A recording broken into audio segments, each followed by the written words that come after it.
Chers frères et sœurs, bonjour, heureux de vous retrouver pour une nouvelle vitamine de l'Avent, alors que nous nous approchons du jour bienheureux de Noël.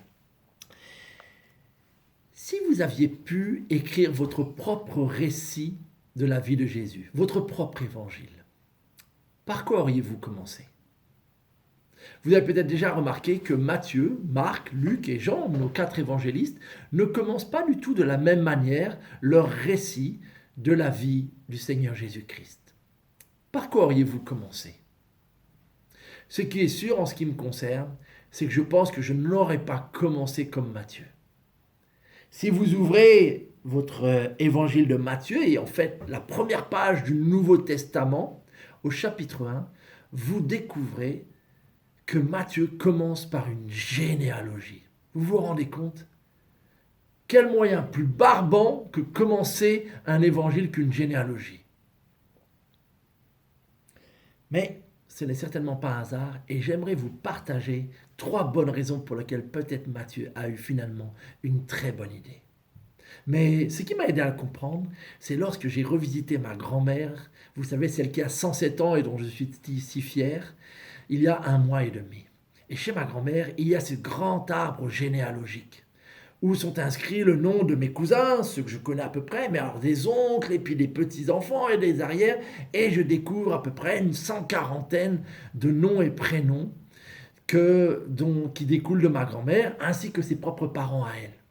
Et c'est toujours assez fascinant, et j'aime bien essayer de m'imaginer ce que chacun est devenu, quel métier il a eu, combien ils ont eu d'enfants, etc., etc. Et on peut découvrir beaucoup, même si certains prénoms ne nous évoquent rien. Et probablement c'est pour ça que nous ne sommes pas très fans des généalogies et que l'idée même de faire une vitamine sur les généalogies ne nous a pas pour l'instant venu à l'esprit. Mais il y a sans doute, et je le disais, 3 raisons pour lesquelles Matthieu commence et finalement a une bonne idée. La toute première, c'est qu'il veut nous montrer que Jésus n'est pas, comme on le dit, tombé comme un cheveu sur la soupe. Le Seigneur Jésus, Fils de Dieu, certes, descend du ciel. Mais puisqu'il s'est incarné et fait homme, il descend aussi par la chair, dans son humanité d'ancêtre. Jésus aussi a accepté d'avoir des ancêtres. Et c'est ce qui nous montre à quel point il nous rejoint dans notre humanité en acceptant cela. Mais il y a une deuxième raison.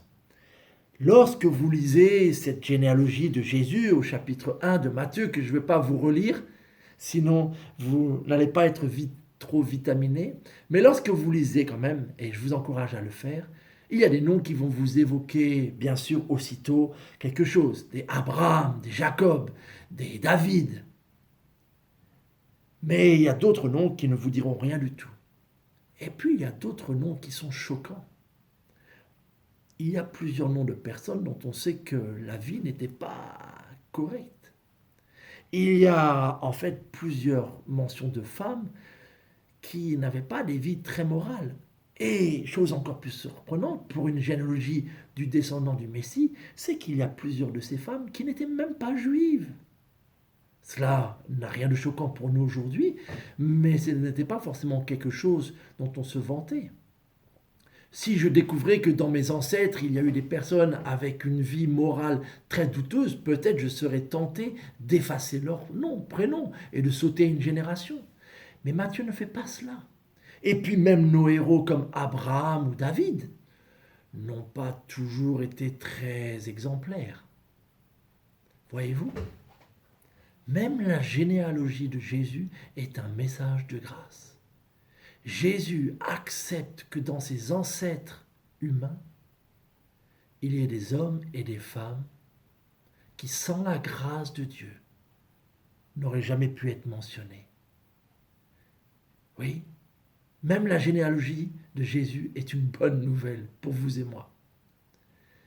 Et l'autre raison, c'est que la dernière, c'est que si Jésus a accepté dans ses ancêtres des hommes et des femmes qui, sans la grâce, n'auraient jamais pu être là, c'est aussi un message pour nous qui sommes les descendants spirituels de notre Seigneur Jésus, ses enfants spirituels. Oh, nous le savons très bien, sans la grâce de Dieu. Comment Jésus aurait pu-t-il avoir envie d'associer son nom à quelqu'un comme moi, pécheur, rebelle à sa volonté? Voyez-vous, cette généalogie finalement, c'est une bonne idée de Matthieu.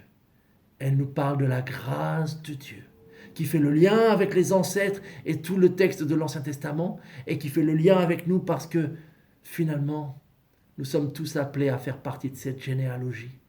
Et c'est seulement par la grâce, que ce soit ses ancêtres, que ce soit nous, ses descendants spirituels, saisissons cette grâce et réjouissons-nous de ce Jésus qui est venu dans notre humanité pour sauver des pécheurs. Alors, la prochaine fois que vous lisez Matthieu 1, lisez la généalogie. Soyez bénis, passez une bonne journée.